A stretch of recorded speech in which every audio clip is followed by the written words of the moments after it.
Cancer से पिता के निधन के बाद आर्थिक संकट में फंसे परिवार को दिया सहारा। 11वीं की छात्रा नंदनी की फीस जमा कर दिलाया भरोसा, पढ़ाई कभी नहीं रुकेगी। जब एक बेटी के सिर से पिता का साया उठ गया और आर्थिक तंगी ने उसके सपनों को अधूरा छोड़ने की आशंका पैदा कर दी, तब भाजपा नेता एवं नारायण फाउंडेशन के संरक्षक विवेक मौर्य उसके लिए उम्मीद की नई किरण बनकर सामने आए। अकबरपुर विधानसभा क्षेत्र के सिझौली निवासी राकेश कुमार प्रजापति के कैंसर से निधन के बाद परिवार गहरे संकट में आ गया। परिवार की आजीविका का एकमात्र सहारा खत्म हो जाने से उनकी बेटी नंदनी प्रजापति, जो सैनिक इंटर कॉलेज में 11वीं की छात्रा है, की पढ़ाई पर भी संकट मंडराने लगा।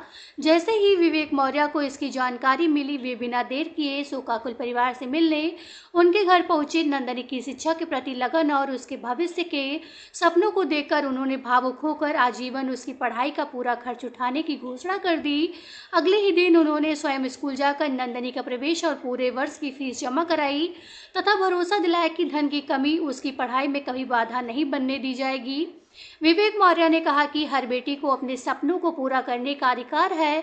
यदि किसी परिवार पर संकट आता है तो समाज का दायित्व है कि वह उसके साथ खड़ा हो। समाज सेवी के क्षेत्र में सक्रिय नारायण फाउंडेशन के माध्यम से विवेक मौर्य लगातार जरूरतमंदों की मदद कर रहे हैं। संस्था ने अब तक 21 गरीब बेटियों का सामूहिक विवाह कराया है, 90 से अधिक बहन बेटियों की शादी में आर्थिक सहयोग दिया है, प्रतियोगी परीक्षाओं में अभ्यर्थियों के लिए निःशुल्क भोजन व आवास की व्यवस्था की है, 25,000 जूट बैग वितरित किए हैं तथा भीषण गर्मी में 1100 बड़े छातों का वितरण कर हजारों जरूरतमंदों को राहत पहुंचाई है। नंदनी की शिक्षा का जिम्मा उठाने के इस निर्णय की क्षेत्र में व्यापक सराहना हो रही है। लोग इसे केवल आर्थिक सहायता नहीं बल्कि एक बेटी के सपनों को नया जीवन देने वाला मानवीय संकल्प बता रहे हैं।